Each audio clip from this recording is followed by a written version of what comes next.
नमस्कार, news 18 update में आपका बहुत स्वागत है। मैं हूं आपके साथ विभा उपाध्याय और इस वक्त बड़ी खबर रघुवंश प्रसाद सिंह की तबीयत से जुड़ी हुई। जी हां, रघुवंश प्रसाद सिंह की तबीयत एक बार फिर से बिगड़ गई और फिलहाल उन्हें एम्स के आईसीयू में भर्ती कराया गया है। रघुवंश प्रसाद सिंह तबीयत बिगड़ने पर आईसीयू में भर्ती कराए गए हैं। ये इस वक्त बड़ी खबर सामने आ रही है। कई दिनों से दिल्ली एम्स में ही इलाजरत हैं रघुवंश प्रसाद सिंह, लेकिन इस वक्त उनकी तबीयत ज्यादा बिगड़ने के बाद आईसीयू में उन्हें शिफ्ट किया गया है। तबीयत बिगड़ने के बाद यह फैसला और कई दिनों से दिल्ली एम्स में भर्ती हैं रघुवंश प्रसाद सिंह। और हमारे साथ इस वक्त ब्यूरो चीफ दिवाकर तिवारी जुड़ चुके हैं। दिवाकर, क्या ये माना जाए कि इस वक्त उनकी स्थिति चिंताजनक है और इसीलिए उन्हें जल्दबाजी में आईसीयू में शिफ्ट करना पड़ा? देखिए, जो रघुवंश प्रसाद सिंह हैं, कुछ महीनों पहले कोरोना संक्रमित हो गए थे और पटना के एम्स में उनका इलाज चल रहा था और जब वो कोरोना नेगेटिव हुए तो अपने गांव लौट गए थे, लेकिन उनको फिर एक बार शारीरिक समस्या पैदा हुई और उसके बाद उन्हें सीधे दिल्ली ले जाया गया और दिल्ली कुछ महीनों से वो एम्स में भर्ती हैं। लेकिन कल तबीयत बिगड़ने के बाद उनको आईसीयू में शिफ्ट किया गया है और उनके सहयोगियों से हमारी लगातार बातचीत हो रही है। उन्होंने कहा कि कुछ उनको चेस्ट में तकलीफ थी और कुछ लक्षण ऐसे दिखाई दिए, असहज महसूस किए वो, तो आईसीयू में उनको एहतियातन दाखिल कराया गया है, भर्ती कराया गया है। लेकिन सहयोगियों से मेरी बात ये भी हुई है कि उनकी तबीयत जो है सामान्य है और चिंताजनक नहीं है, बल्कि डॉक्टर लगातार कह रहे हैं कि कुछ दिनों में वो डिस्चार्ज भी हो सकते हैं। एहतियातन उनको आईसीयू में भर्ती कराया गया है। रघुवंश प्रसाद सिंह को लेकर, चूंकि चुनावी मौसम है, रघुवंश प्रसाद सिंह को लेकर सियासी बातचीत भी हो रही है और रघुवंश प्रसाद सिंह भी खुद अपने समर्थकों के बीच आना चाहते हैं। जो चुनावी अभियान है पार्टी का, उससे जुड़ना चाहते हैं और राजनीतिक विवाद भी हुए हैं। रामा सिंह की एंट्री को लेकर आरजेडी में उन्होंने नाराजगी जाहिर की थी। तो इन तमाम गतिविधियों के बाद, इन तमाम सियासी हलचलों के बीच रघुवंश प्रसाद सिंह अपने समर्थकों के बीच आना चाहते हैं और इसीलिए उनके परिवार और उनके जो सहयोगी हैं उनका प्रॉपर ट्रीटमेंट करा रहे हैं। आईसीयू में उनका इलाज चल रहा है और ये संभावनाएं जताई जा रही है कि कुछ ही दिनों में वो डिस्चार्ज होंगे और लोगों के बीच होंगे। जी बिल्कुल, बहुत बहुत शुक्रिया Diwakar Tiwari, bureau chief news 18 Bihar के, जिन्होंने बताया कि एहतियाती कदम इस वक्त उठाए गए हैं रघुवंश प्रसाद सिंह को लेकर, क्योंकि वो इस वक्त जिस तरीके से अपनी तबीयत को लेकर के चिंता जाहिर कर रहे थे, उसके बाद ये कदम उठाया गया। लेकिन फिलहाल उनकी स्थिति सामान्य है।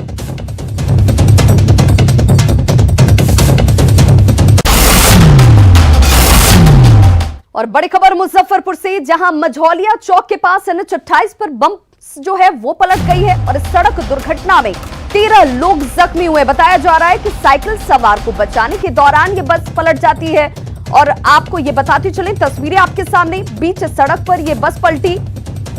मुजफ्फरपुर में ये सड़क हादसा हुआ है, मझौलिया चौक के पास की ये तस्वीरें आपके टीवी स्क्रीन पर और हादसे में 13 लोग जख्मी हुए हैं।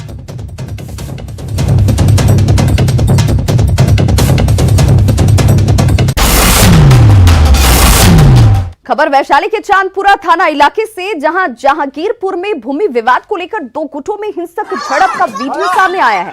इस वीडियो में साफ तौर पर देखा जा सकता है कि किस तरह से दोनों पक्षों की ओर से पत्थरबाजी की जा रही है और अफरा तफरी का माहौल है।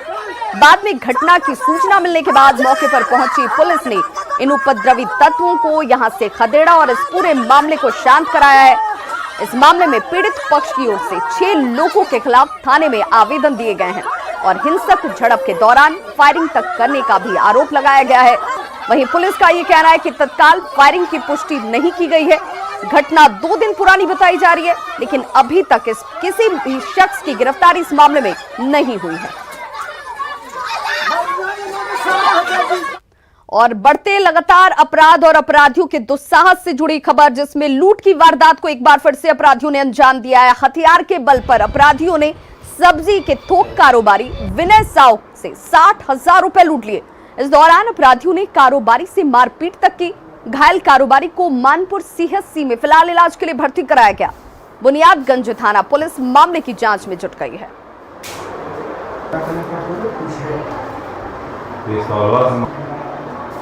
गाड़ी चला रहा था, हम पीछे और नहाय खाए के साथ जीवित पुत्रिका का व्रत शुरू हो गया है। बेगूसराय के सिमरिया घाट पर बड़ी संख्या में महिलाओं ने गंगा स्नान किया और व्रत के पहले मां गंगा की पूजा अर्चना की। आपको बता दें कि अश्विन मास के कृष्ण पक्ष की अष्टमी तिथि को जीवित पुत्रिका का व्रत महिलाएं करती हैं। इसे ज्यूतिया या जीतिया व्रत भी कहा जाता है। जीवित पुत्रिका व्रत माताएं अपने बच्चों के लिए रखती हैं और इस दिन माताएं पुत्र की दीर्घ आरोग्य और सुखमय जीवन के लिए व्रत रखती हैं। छठ पर्व की तरह जीतिया व्रत पर भी नहाय खाए की परंपरा होती है। सप्तमी तिथि को नहाय खाए के बाद अष्टमी तिथि को महिलाएं बच्चों की समृद्धि और उन्नति के लिए निर्जला व्रत रखती हैं। इसके बाद नौमी तिथि यानी कि अगले दिन व्रत का पारण किया जाता है, यानी व्रत खोला जाता है। इस साल गुरुवार 10 सितंबर यानी कि कल महिलाएं जीतिया का व्रत करेंगी। और बड़ी खबर बोकारो से आ रही है, जहां पर सदर अस्पताल में लापरवाही का मामला सामने आया है। सामूहिक दुष्कर्म की शिकार पीड़ित दर्द से कराहती हुई अस्पताल के बाहर तड़पती रही, लेकिन किसी ने भी इसकी सुध नहीं ली। जिस समय पीड़ित को लेकर परिजन अस्पताल पहुंचे, उस वक्त अस्पताल में कोई डॉक्टर मौजूद नहीं था। परिजनों के साथ आम लोगों ने भी यहां जमकर हंगामा किया। हंगामे की सूचना के बाद डॉक्टर पहुंचते हैं और तब जाकर मामला शांत हो पाया।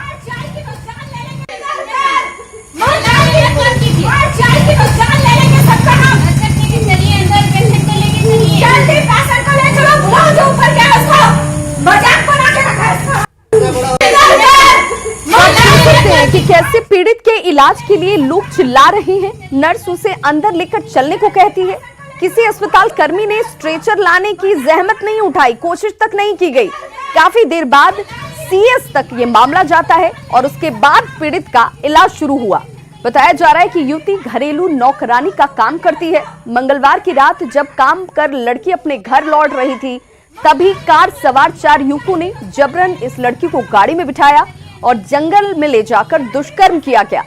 मुख्यमंत्री हेमंत सोरेन ने इस पूरे मामले को संज्ञान लेते हुए डीसी को पीड़ित को हर संभव मदद पहुंचाने और आरोपियों की जल्द से जल्द गिरफ्तारी के निर्देश दिए हैं।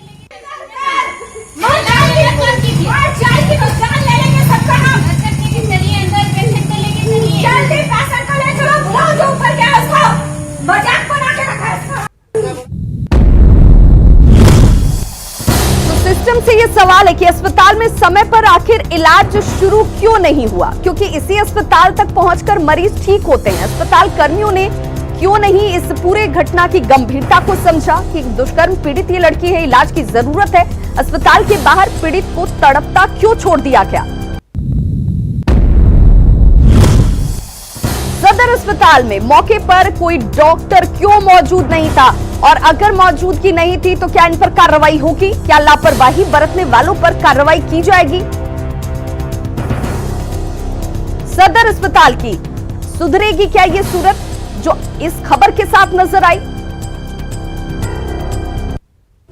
और देखिए, इस पूरे घटनाक्रम पर मुख्यमंत्री हेमंत सोरेन ने ट्वीट किया। हेमंत सोरेन ने ट्वीट करते हुए कहा कि बोकारो डीसी को निर्देश दिए गए, कृपया उक्त मामले की जांच कर पीड़ित बहन को मदद पहुंचाते हुए और आरोपियों की धर पकड़कर सख्त कार्रवाई करते हुए सूचित करें।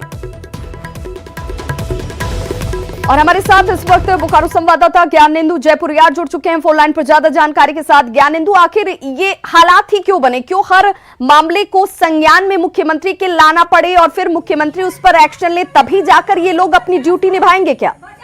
एकदम विभा, आपने सही कहा है। मानवता को संचार करने वाली घटना कल सदर अस्पताल में रात में घटी है।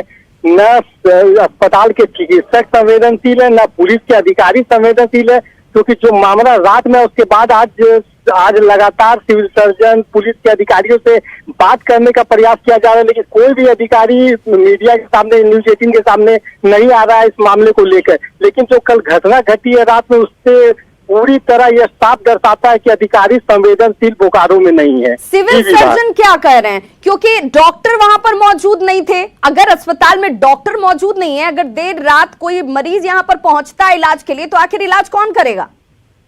देखिए विभा, सबसे बड़ी विडंबना, जब से कोरोना आया उसके बाद डॉक्टर तो मरीज को देखने की जहमत भी नहीं उठा रहे, दूर से ही मरीज को देख रहे हैं, जिससे आने वाले मरीज को काफी कठिनाई हो रही है। और इस तरह के मरीज जो आ रहे हैं उनको तो विशेष रूप से कठिनाई हो रही है। बिल्कुल ज्ञानेंदु, आपको रोकना चाहूंगी। इस वक्त हमारे साथ खुद सिविल सर्जन बोकारो अशोक कुमार पाठक जी जुड़ चुके हैं।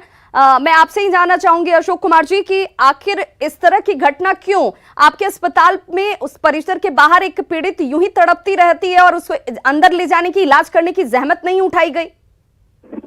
वो ऑलरेडी एडमिटेड की जा चुकी थी।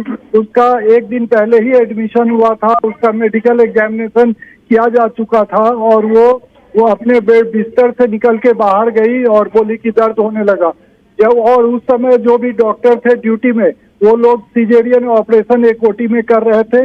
उन्हें खबर दिया गया कि वो दर्द से पीड़ित है और उन लोगों ने उसी समय तुरंत सिस्टर को बोला कि तुम ये इंजेक्शन दो, हम लोग 2 मिनट में ये पेशेंट को अटेंड कर आ रहे हैं और फिर अटेंड करेंगे। सिविल सर्जन साहब, तस्वीरें झूठ नहीं बोलती हैं। आप भी इन तस्वीरों को सुन रहे होंगे, इसमें आवाज भी आ रही है कि जो साथ मौजूद लोग हैं वो ये कह रहे हैं कि इन्हें उठाकर कम से कम अंदर तो ले चलिए, लेकिन जो नर्स वहां पर मौजूद है वो कह रहे हैं कि आप ही से लेकर अंदर चले।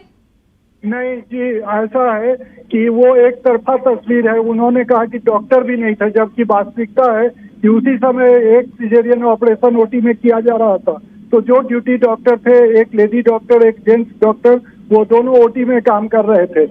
और ये बाहर जाकर करके अपने बेड से जब एडमिशन नहीं हुआ रहता तो मान लेते एडमिटेड। ये तो और बड़ी लापरवाही हुई ना अशोक साहब, ये तो और बड़ी लापरवाही हुई। वो इसलिए भी क्योंकि जब एडमिशन हो चुका था, जब ये मरीज अंदर ही थी, उसके बावजूद क्या कोई बेधड़क यहाँ से निकलकर मरीज अपने घरों की ओर या टहलने के लिए निकल सकता है क्या?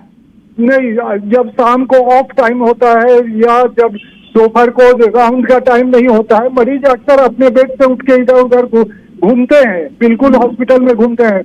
बेड में हमेशा वही पेशेंट रहता है जो बेड रिडन होता है, बिल्कुल लाचार होता है। तो इसीलिए ये कहना कि वो बाहर चली गई और उनको कोई अटेंड नहीं कर रहा था, ऐसी कोई बात नहीं है। आप ये कह रहे हैं कि डॉक्टर की मौजूदगी उस वक्त थी? यस, थी। फिर स्ट्रेचर क्यों नहीं दिया गया? अगर ये मरीज तड़प रही है, अंदर जाने की स्थिति में नहीं है, तो क्या परिजन ही उन्हें उठाकर लेकर अंदर जाएंगे या अस्पताल परिसर में स्ट्रेचर होना चाहिए मरीज को ले जाने के लिए? बिल्कुल है, स्ट्रेचर भी है, ट्रॉली भी है, सब कुछ है। अगर आप वो वार्ड बॉय हर समय तो पेशेंट के पीछे नहीं होता है, उनको बुलाना होता है कि आप देखो उनको जरूरत है। तो इसीलिए वो उस समय हो सकता है कि स्ट्रेचर ट्रॉली बॉय वहां नहीं रहा हो। अशोक कुमार जी, अब आप ये सुनिश्चित कर रहे हैं कि इस पीड़ित का समुचित इलाज भी हो रहा है और किसी तरह की कोई परेशानी नहीं होगी अभी से? नहीं, बिल्कुल नहीं होगी। क्यों होगी? हम लोग पूरा ध्यान दे रहे हैं कि उसको किसी भी तरह का तकलीफ ना हो। और इस तरह के पेशेंट जो बेड पर हैं और वहां से निकलकर वो बाहर जाते हैं, उसके बाद किसकी जिम्मेदारी बनती है? अगर मान लीजिए कि आपके अस्पताल से निकलकर वो बाहर जाती हैं और वहां पर अगर कुछ हो जाता, फिर इसकी जिम्मेदारी किसकी होती? नहीं, वो तो मेरा हॉस्पिटल कैंपस पूरा प्रोटेक्टेड है, गार्ड गेट पर खड़ा होता है। हॉस्पिटल कैंपस के बाहर तो वो जा ही नहीं सकती है। फिर परिजनों को आखिर ऐसा क्यों कहना पड़ा कि यहाँ पर कोई ले जाने वाला भी नहीं और डॉक्टर भी नहीं? देखिए, परिजन आप शिकायत कर सकते हैं। मैं इंक्वायरी भी इसका किया हूँ और मुझे यही पता चला कि ऐसी कोई बात नहीं थी। वो बुलाए नहीं, इसीलिए वहाँ ट्रॉली मैन गया नहीं। चलिए, बहुत बहुत शुक्रिया अशोक कुमार पाठक जी हमारे साथ जुड़े हुए थे, सिविल सर्जन बोकारो, जिनका ये कहना था कि परिजनों की तरफ से जो आरोप लगाया जा रहा है वो गलत है, क्योंकि डॉक्टर की मौजूदगी उस वक्त सिविल अस्पताल में थी, लेकिन यहाँ पर खुद पेशेंट की तरफ से कैंपस में टहलने की बात कहकर बाहर निकला जाता है और उसके बाद ये स्थिति बन गई। हालांकि तब भी सवाल ये है कि क्या ऐसे कोई भी मरीज अस्पताल के बेड से उठकर बाहर निकल सकता है क्या? और अगर उसकी स्थिति खराब होती है तो क्या परिजन ही उसे उठाकर अंदर लेकर जाएंगे? क्या उन्हें इसके लिए गुहार लगानी पड़ेगी कि इसका इलाज कीजिए? जबकि सिविल सर्जन का यह दावा है कि एडमिशन हो चुका था, इलाज में ही थी ये लड़की, और अब ये सुनिश्चित करते हुए कि बेहतर इलाज इस वक्त किया जा रहा है।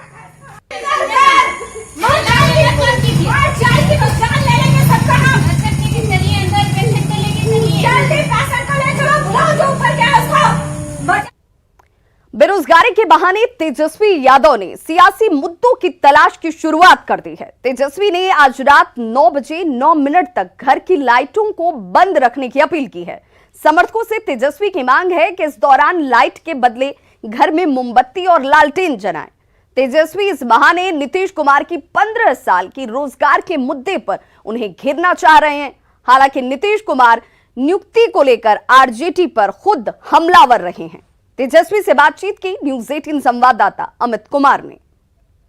प्रतिपक्ष हैं तेजस्वी जी, आज आपने रात 9 बजे आह्वान किया है 9 मिनट तक जो है अपने घर की बत्ती बंद करके लालटेन, मोमबत्ती या दीप जलाने की आह्वान।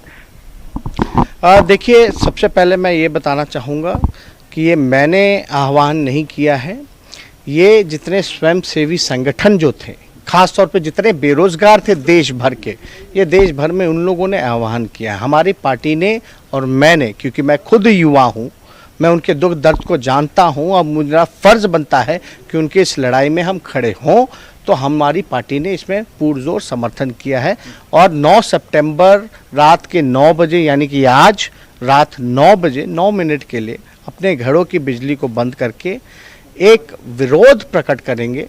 जितने भी सरकारी संस्थानों को निजीकरण किया जा रहा है और जो बेरोजगारी जो चरम सीमा पर है, इसके लिए हम लोग सब लोग लालटेन हो, दिया हो, मोमबत्ती हो, वो जलाएंगे। बीजेपी और जेडी के लोग कह रहे हैं कि आप कॉपी कर रहे हैं। नरेंद्र मोदी ने जिस तरह से आह्वान किया था कोरोना को लेकर के, चूंकि आपने देखा कि किस तरह से उनके समर्थन में जनसलाब देखा, तो अब आप उसको उसकी कोशिश कर रहे हैं, कॉपी कर रहे हैं। उनको बधाई हो, खुश होना चाहिए, लेकिन क्या उनको दुखी नहीं होना चाहिए कि देश का 14 करोड़ लोगों की रोजगार चली गई। बिहार में 7 करोड़ नौजवान जो हैं वो बेरोजगार हैं। उनको इनकी डबल इंजन की सरकार ने ठगने का काम किया, रोजगार नहीं देने का काम किया। ये इस बात के लिए खुशी मना रहे हैं। बिहार में 4.5 लाख नौकरियां रिक्त पड़ी हुई हैं, स्वास्थ्य विभाग में, शिक्षा विभाग में, पुलिस डिपार्टमेंट में। क्यों नहीं उस रिक्त पद को भरते हैं नीतीश कुमार जी? लेकिन हम लोग आएंगे तो उस चीज़ को ज़रूर करेंगे।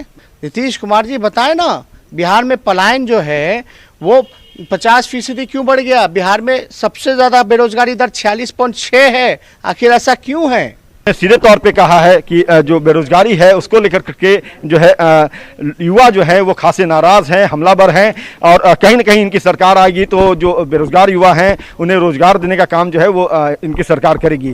खैर, देखना होगा कि युवाओं का इनको कितना समर्थन मिलता है और क्या अगली सरकार तेजस्वी की बनती है।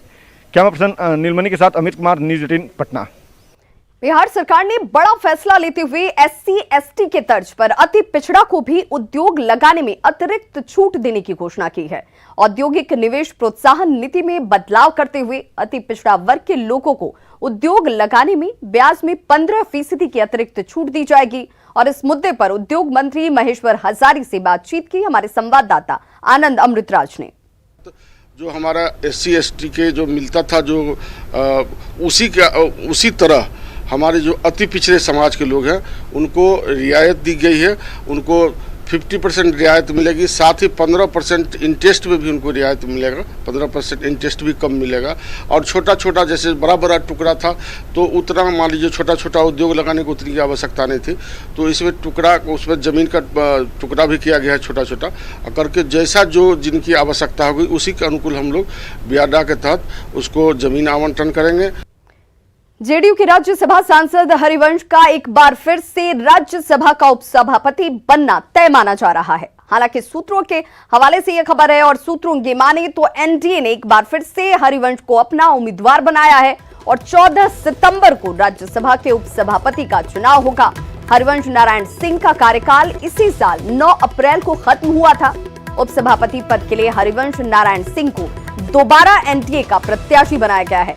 अब देखने वाली बात होगी कि इस बार विपक्ष उपसभापति के लिए अपना प्रत्याशी मैदान में उतारता है या फिर नहीं। वर्ष 2018 में हरिवंश के खिलाफ कांग्रेस ने बीके हरिप्रसाद को उम्मीदवार बनाया था, लेकिन वो हार गए थे।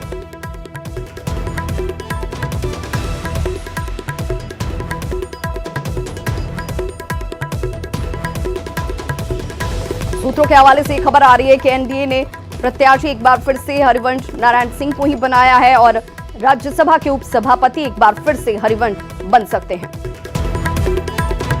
खगड़िया में अब भी कोसी, बागमती और गंगा तीनों नदियां खतरे के निशान से ऊपर बह रही हैं। ऐसे में बाढ़ पीड़ितों की परेशानी कम होने का नाम नहीं ले रही। जिले में बाढ़ से 1.5 लाख से ज्यादा की आबादी प्रभावित है। कई ऐसे परिवार हैं पिछले 1 महीने से बांध पर ही शरण लिए हुए हैं, जिनकी सुध लेने वाला कोई नहीं। इटवा बांध पर रहे लोगों से बातचीत की संवाददाता दिग्विजय ने। हम ये दिखाना चाह रहे हैं, ये इटवा बांध है जहां पे बाढ़ पीड़ित आकर के रह रहे हैं। लगभग 1 महीने से अधिक समय से ये बाढ़ पीड़ित इस बांध पर आकर के रह रहे हैं और जिला प्रशासन के द्वारा इनको जो खाने का जो कोई सामान अभी तक उपलब्ध नहीं कराया गया है और जो इन लोग को घर में जो बचा हुआ जो मकई था, मकई का जो आटा, उसके सहारे ये रोटी बना करके ये खा रहे हैं, अपने और अपने बच्चे को भी खिला रहे हैं एक तरह से। तो ये कहे पूरा ये इटवा बांध है जहाँ पे ये लोग मोरकाही जो है वहाँ के रहने वाले हैं, मारर गांव है वहाँ के रहने वाले, उनके घर में चारों तरफ से पानी आया हुआ था, जिसके बाद ये यहाँ पर इस इटवा बांध पर रह रहे हैं। जिला प्रशासन के द्वारा हालांकि इनको एक प्लास्टिक उपलब्ध कराया गया और उसी प्लास्टिक के सहारे ये यहाँ पे झोपड़ी बना करके रह रहे हैं और अपने जो बकरी होते हैं या एक तरह से कहे जो जानवर है उनको भी ये लेकर के यहाँ पर आ रहे हैं, रह रहे हैं। यहाँ पे कुछ लोग हैं, यहाँ पर उनसे हम बात करते हैं। एक बाढ़ पीड़ित हमारे साथ। अच्छा, सरकार दिल के कुछ नहीं बेजरवा चार दिल के नहीं दिल रूपा में 6,000 नहीं दिल के मरे छी। प्लास्टिक दिल के? हाँ, एक पन्नी दिल के। अच्छा, तो की बना के खा रहे छी? ये नहीं देखे छी मकई के रोटी पको चगबा लियन लोर बीच के बाल बच्चा सभे बांध पर इटवा बांध पर खाए छियन। कहियो ने कोई सर हमरा आर का दिलकन या कोई चीज, बस एकेगो पन्नी टा दिलकन या वह वो पन्नी चढ़ा के वो उड़िए फैर गेलन। मधुरा पानि बाढ़ के छियै या बांध पर एलियै, अखनियो घर छै नीचा में, ओहो में इतना पानि छै, भरि ठेंगना पानि छै, तैयो ऊपर में बांधे पर छियै सर। कोई सीओ वीडियो आबै छै? नहीं, कोई नहीं अइले, कोई देखै ले नहीं अइले सीओ वीडियो नहीं। बाढ़ पीड़ितों में इस बात को लेकर के आक्रोश है कि पिछले 1 महीने से वो बांध पर रह रहे हैं, लेकिन इनको एक प्लास्टिक के सिवा कुछ नहीं दिया गया। हालांकि जिस तरह से जो नदी का जो जलस्तर है उसमें कमी आती जा रही है, ऐसे में ये समझा जा सकता है कि आने वाले दिनों में इन बाढ़ पीड़ितों की मुश्किलें धीरे धीरे कम होती नजर आएगी। दिग्विजय कुमार, न्यूज़ 18 खगड़िया।